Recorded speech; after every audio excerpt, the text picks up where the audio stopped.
నమస్తే వరలక్ష్మి గారు. నమస్తే అండి. నమస్తే సార్. నమస్తే. ఇంతకు ముందు ప్రీవియస్ ఎపిసోడ్లో సార్ అంటే మీ ఇంటి పైన ఉన్న మెయిన్ టెర్రస్ గార్డెన్ని పరిచయం చేసి దానిలో ఉన్న మొక్కలన్నీ కూడా పరిచయం చేశారు. అలానే అంటే అసలు ఈ టెర్రస్ ఏంటి మేడం అంటే ఇది చూస్తే చాలా చిన్న స్పేస్గా ఉంది.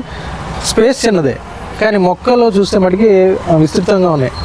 అంటే అసలు దేనికి సంబంధించిన టెర్రస్ అంటే కింద అంతా ఓపెన్గా ఉంది. అంటే అసలు ఏంటి టెర్రస్ ఏంటి? ఇది యాక్చువల్గా కార్ షెడ్ అండి. కింద కార్ పెట్టుకోవడానికని తయారు చేసుకున్నాం. పైన స్లాబ్ ఉంది. మేము రిటైర్ అయ్యి వచ్చింది 2010లో అండి. వచ్చిన తర్వాత కింద 4 మొక్కలు వేసుకున్నాము. దాని తర్వాత మా వారు ఒక చిన్న ఆనపాది పెట్టారు. ఆ ఆనపాదినేమో మేము కార్ షెడ్ మీదకి ఎక్కించాం. ఎక్కిస్తే అప్పుడు మెట్లు అవి లేకపోవడం వలని మా వారు గోడలెక్కి చెట్లెక్కి పుట్టలెక్కి అలాంటివన్నీ చేయడం మొదలెట్టేసరికి పడిపోతే ఎక్కడ దెబ్బలు తగులుతాయో అన్న ఉద్దేశంతో ఎందుకు ఓ మెట్లు పెట్టుకుని మనం చిన్న టెర్రస్ గార్డెన్ మన కార్ షెడ్ మీదే ఓపెన్ చేసుకుందాం, అది మనకి క్లిక్ అయితే ఓపుకుంటే అప్పుడు చూసుకుందాము అని టెస్టింగ్ కోసం అని మేము ఫస్ట్ మొదలు ఇక్కడ పెట్టుకున్నామండి. ఇది పెట్టుకున్న తర్వాత బాగానే నడిచింది కొన్నాళ్ళు. తర్వాత పందికొక్కులు వచ్చేసాయండి.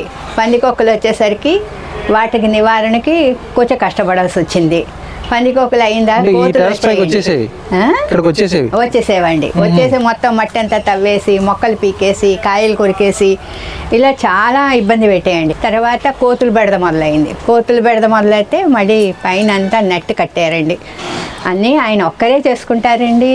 అన్నీ అర్థం చేసుకుని నన్ను ఏమి ఇబ్బంది పెట్టకుండా ఆయన పాటలేవో ఆయనే పడుతూ ఉంటారండి.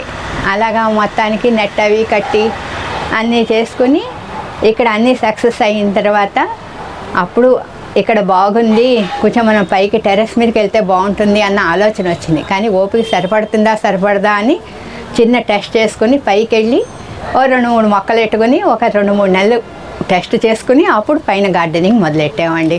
ఈ రకంగా స్టార్ట్ అయిందండి. నాంది ఇదండి. నాంది ఇదే అంటే ఆనపాదుతో మేము మొదలు పెట్టామండి మా గార్డెనింగ్. ఈరోజేమో పైన కార్ షెడ్ ఫస్ట్ ఫ్లోర్ అన్ని చోట్ల ఎక్కడ చూసినా మా ఇంట్లో మొక్కలు ఉంటాయండి. అలా మొక్కలతో నందనవనంలా ఉందన్నమాట. అదండి. అంటే ఇప్పుడు పైన ఈ కోతుల నుంచి మీకు రక్షణగా అంతా కూడా ఈ స్ట్రక్చర్ అంటే ఐరన్ తోటి జింక్ పైప్స్ తోటి మీరు పందిరి మాదిరిగా అరేంజ్ చేస్తారు. అవునండి. సో ఇక ఇబ్బంది లేదండి. సో ఇది పందిరిగా కూడా మీకు ఉపయోగపడుతుంది. అన్ని చోట్ల లైట్లు పెట్టుకున్నామండి. రాత్రి ఇక్కడ ఒకవేళ పొద్దు నుంచి తీరుబడి లేకపోయినా రాత్రి లైట్ వేసుకునైనా మేము మొక్కలకి నీళ్ళు వేసుకోగలం. మేడ మీద కూడా 4-5 లైట్లు పెట్టారండి. అది కూడా రాత్రి కూడా పగల్లాగే ఉంటుందండి. అందుకని రాత్రి కొంతమంది చూడడానికి వస్తారు. అలాంటి వాళ్ళకి కూడా వెన్నెల్లో చూసినట్టుగా ఉంటుంది తప్పిస్తే మా గార్డెన్ అయ్యో చీకట్లో వెళ్ళాము వాళ్ళ గార్డెన్ ఎలా చూస్తాము అన్న ఫీలింగ్ రాదండి. అట్లాగే అరేంజ్ చేశారండి మొత్తం అంతాను. ఇక్కడ మెయిన్గా అంటే ఏమున్నాయి అంటే ఎటువంటి మొక్కలు మీరు ఇప్పుడు ఈ టెర్రస్ గార్డెన్లో ఉన్నాయి? ఇక్కడేమో మేము క్యాబేజీ, క్యాలీఫ్లవర్, బీట్రూట్ అండి. తర్వాత టమాటాలు పెట్టామండి. తర్వాత గ్రాఫ్టెడ్ వంగాను టమాటా కూడా తీసుకొచ్చారండి. అది కూడా పెట్టుకున్నామండి. మిరప పెట్టుకున్నామండి. అంటే ఈ గ్రాఫ్టెడ్ వంగాను మిరప కూడా సిటీజీ వాళ్ళు మన డిస్ట్రిబ్యూట్ చేశారండి. వాళ్ళ దగ్గర తీసుకుని అవి కూడా వేసామండి. సో ఈ రకంగా అన్ని రకాల కూరగాయలు ఇక్కడ వేసాం. మెయిన్ మా ఎయిమ్ ఏంటంటే ఈ సంవత్సరం ఎలా అయినా సరే క్యాలీఫ్లవర్, క్యాబేజీ, బీట్రూట్ 3 పండించాలి అని. అవి 3 ఎన్ని సంవత్సరాల నుంచి రావట్లేదండి. అందుకని ఇప్పుడు కోరిక బలంగా వచ్చేసిందన్నమాట. ఎలా అయినా సరే మనం 3 పండించి మన కోరిక తీర్చుకోవాలి అని క్యాలీఫ్లవర్, క్యాబేజీ, బీట్రూట్ 3 కూడా వేసామండి. తర్వాత ఇక్కడ వీటికి తోడు ఇది కూడా ఫుల్గా బయోచార్ చేశారండి తను. సో దాంతో ఏమవుతుందంటే చిన్న మొక్క అయినా చిన్న కవర్లో అయినా మీకు చాలా హెల్దీగా ఉంటుందండి. నేను మీకు మొక్క చూపిస్తాను చూడండి ఎంత హెల్దీగా ఉందో. ఇందులో బయోచార్ ఉందండి, మట్టి ఉందండి, కంపోస్ట్ ఉందండి, అన్ని సంపాడలు. మళ్ళీ మనం అస్తమానం ఎరువులు వేయక్కర్లేదండి. కొద్దిగా నీళ్ళు వేసుకుని జాగ్రత్తగా కాపాడుకుంటే అండి వచ్చేస్తుంది. ఇది ఇంకా వేసి మాకు 20 రోజులు కూడా అవ్వలేదండి ఇందులో వేసి, అప్పుడే మొక్క ఎంత అయిందో. ప్రతి సంవత్సరం ఇలా రావట్లేదు, అందుకని ఈ సంవత్సరం కొంచెం పట్టుబట్టి క్యాబేజీ, క్యాలీఫ్లవర్ మీద శ్రద్ధ ఎక్కువ పెట్టామండి. మిర్చిలో అంటే 2 వెరైటీస్ ఉన్నట్టున్నాయండి. ఉన్నాయండి. అంటే ఈసారి మిర్చిలో మేము గొల్లపురోలు మిర్చి అని పసుపు పచ్చగా ఉంటుందండి, అది ఊరగాయలు కూడా పెట్టుకుంటాము. ఆ విత్తనం కూడా వేసుకున్నామండి. అంటే మనం ఊరగాయ పెట్టుకోవాలని కాదు, సరదా మన గార్డెన్లో గొల్లపురోలు మిర్చి కూడా ఉండాలి అన్న సరదాతో పెట్టుకున్నామండి. అవి కూడా బ్లాక్ మిర్చి ఉందండి. గొల్లపురోలు మిర్చి కూడా చాలా బాగుంటుందండి, చూడడానికి కారంగా ఉంటుంది కానీ పంట మాత్రం చాలా బాగుంటుందండి. టమాటా కూడా బాగానే కాస్తుందండి. లాస్ట్ ఇయర్ అయితే టమాటాలు ఇంచుమించు 25 కేజీల పైన కాసిందండి. టమాటాకి సపోర్ట్ గా మీరు అంటే ఇవి కొసలు అంటే థ్రెడ్స్ మీరు పైకి తాడేసి కట్టామండి. ఎందుకంటే కింద పడిపోతుంది, దానికి కర్ర ఏమైనా పెట్టినా కానీ కంఫర్టబుల్గా ఉండదు ఆ మొక్క. అందుకని తాడు పైకేసి కడితే కనుక అది నిటారుగా ఉంటుంది, కాయల బరువుకి కిందకి వంగిపోకుండా ఉంటుందని కూడా అలా కట్టామండి. ఇగోనండి ఇక్కడ చూస్తే మీకు తెలుస్తుందండి. ఇగోనండి ఇలా టమాటాలు కూడా మనకి కనిపిస్తూ ఉంటాయి, కోసుకోవడానికి ఈజీగా ఉంటుంది. తర్వాత మనం తవ్వుకోవడానికి, నీళ్లు వేసుకోవడానికి కూడా కింద ఈజీగా ఉంటుందండి. అదే కనుక ఇలా కట్టకపోతే కనుక మీద పడిపోయి మనం మట్టి ఎక్కడుందో తెలియదు, మనం ఎక్కడ నీళ్ళు పోయాలో తెలియదండి. ఇంకా అలాంటి సమస్య రాకుండా ఇది ఇలా ఏర్పాటు చేసుకున్నాం అనమాట. క్రీపర్ వెజిటబుల్ ఏమున్నాయి? క్రీపర్లో ఏమో బీన్స్ అండి. ఈ బీన్స్ ఏమో బర్బట్టి అంటామండి హిందీలో. అదేమో మెరూన్ కలర్ బర్బట్టి అండి, అదొకటి వేసుకున్నామండి. నేతి బీర అదొకటి వేసుకున్నామండి. మామూలు బీర ఒకటి వేసుకున్నాము, ఆనప వేసుకున్నాము, పొట్ల వేసామండి. ఇవన్నీ కూడా వేసామండి. కానీ ఇక్కడ ఒకటే అండి, కోతులు మాత్రం ఉండనీయమండి. పైన ఉన్నట్టుగా ఇక్కడ ఉండవండి, ఇక్కడ కాస్తాయి. ఇవన్నీ కూడా కోతికి నైవేద్యమే అండి. నెట్ వేసినా అండి అవి చేతులు కంటూ అది, అందుకే ఆ పై మాకండి, ఇవన్నీ ఏమో కోతులకండి. అది లోపల ఇబ్బంది పెట్టగానే చెయ్యి కింద దాకా వేస్తాయండి. మొక్క నేచర్ ని కంట్రోల్ చేయలేము, అలా పైకి వెళ్తూనే ఉంటాయి. కానీ కాయలు కూడా ఎంత తెలివైన పైన కాస్తాయండి, కింద కాయవండి. పైన కాస్తే మరి దానికి ఈజీగా తీసుకోవడానికి ఉంటుంది కదండి. సో దాన్ని బట్టి అవి కోతి కాయలనే చెప్పుకోవాలండి. మరి కింద నుంచి పాదు వెళ్తుంది, ఎక్కడ ఒక కాయ కింద ఉండదండి, అన్ని పైనే ఉంటాయండి. అంటే ఉల్లికాడలు కూడా నాటున్నారా? అంటే వాటిని అంటే దేని గురించి వాటిని? దాంట్లో మేము పులుసు పెట్టుకుంటామండి, ఉల్లికాళ్ళ పులుసు పెట్టుకుంటామండి. అందుకే మాకు ఫేమస్ అనమాట ఉల్లికాళ్ళ పులుసు. అది మనం బయట కొనుక్కుంటే అన్ని వెల్లుల్లిపాయలు వస్తాయండి, మేము వెల్లుల్లిపాయ తినమండి. అందుకని ఉల్లిపాయ నాటుకొని ఉల్లికాళ్ళు చేసుకుని దాంతోనే పులుసు వండుకుంటూ ఉంటాం అనమాట. కింద ఉల్లిపాయ కూడా ఊరుతుందండి. మీరు అంటే డైరెక్ట్ ఒక ఉల్లిపాయ తీసుకొచ్చి పెడతారా? ఉల్లిపాయ ఒకటి ఎలా పెట్టేస్తే ఉల్లిపాయ ఏం చేయాలంటే ముందు ఒక ప్లాస్టిక్ షీట్ ఏదో తీసుకుని దాన్ని కన్నాలు కొట్టుకుని ఆ షీట్లో అలా నిల్చోబెట్టి కింద పడిన పెట్టి నీళ్ళు వచ్చి ఈ ప్లాస్టిక్ షీట్ అన్ని పెడితే కన్నాల్లో పెట్టి ఉల్లిపాయ వేళ్ళు వస్తాయండి.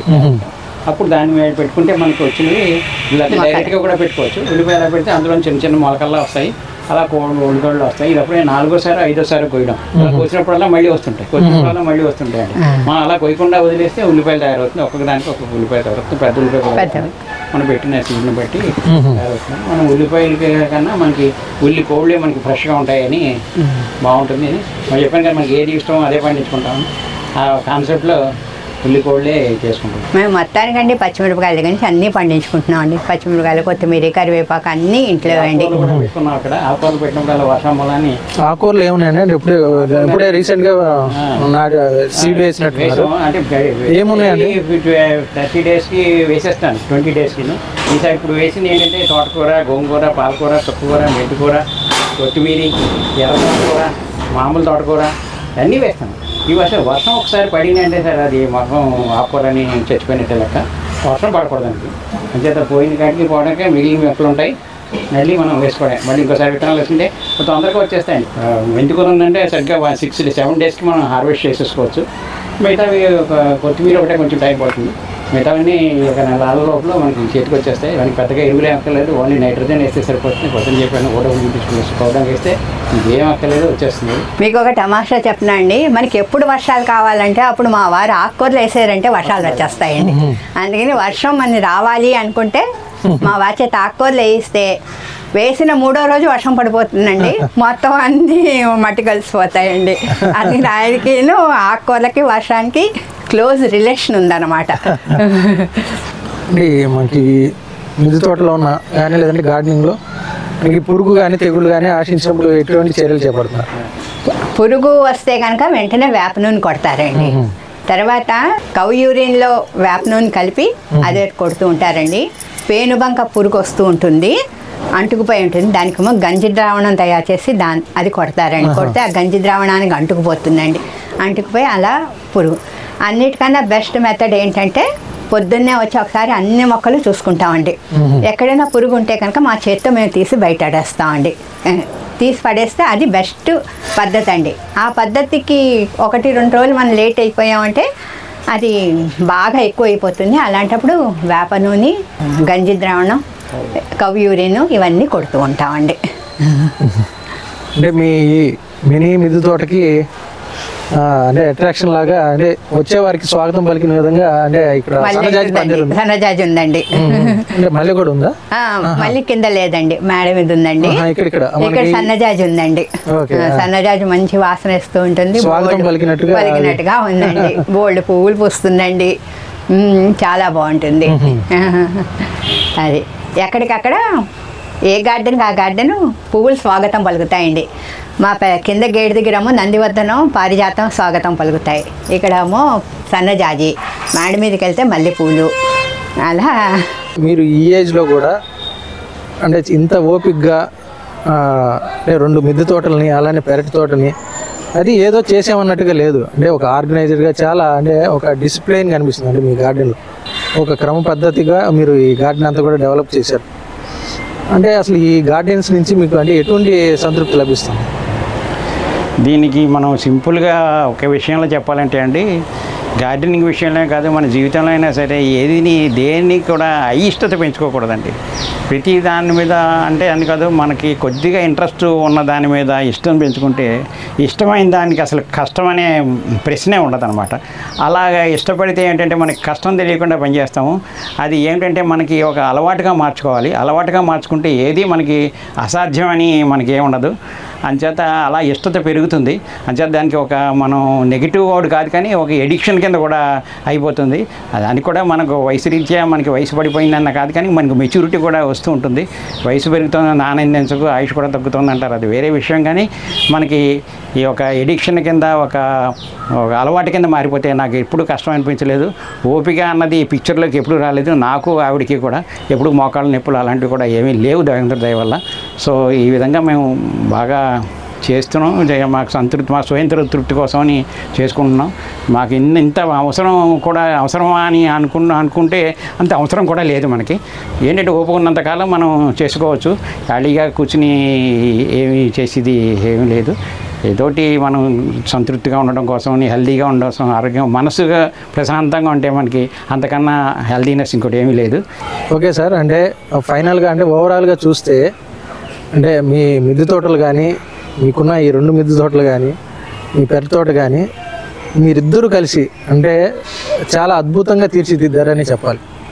నాకు చాలా హ్యాపీగా అనిపించింది. అంటే మీ గార్డెన్లో స్పెండ్ చేస్తున్నారు అంటే ఇది చూసే వాళ్ళకి తెలియకపోవచ్చు కానీ దీని వెనక అంటే ఈ స్థాయిలో దీన్ని తీసుకురావడానికి ఎంత కష్టం ఉంటుంది అనేది నేను అర్థం చేసుకోగలను. సో అంటే మీరు ఇద్దరు పడిన కష్టాన్ని కూడా ఇష్టంగా భావించినందుకు, మీ గార్డెన్ విశేషాలు అలానే మీ యొక్క నాలెడ్జ్ని మాతో కూడా షేర్ చేసుకున్నందుకు మీ ఇద్దరికి కూడా హృదయపూర్వక ధన్యవాదాలు. మీకు కూడా ధన్యవాదాలండి. ఈ వీడియో మీకు నచ్చితే లైక్ చేయండి, ఇతరులకు షేర్ చేయండి. వీడియోపై మీ అభిప్రాయాన్ని కామెంట్ రూపంలో తెలపండి. మరిన్ని వ్యవసాయ వీడియోల కోసం రైతు నేస్తం యూట్యూబ్ ఛానల్ ని సబ్స్క్రైబ్ చేయండి. పక్కనే ఉన్న గంట సింబల్ నొక్కి నోటిఫికేషన్స్ ద్వారా తాజా వీడియోల సమాచారం పొందండి.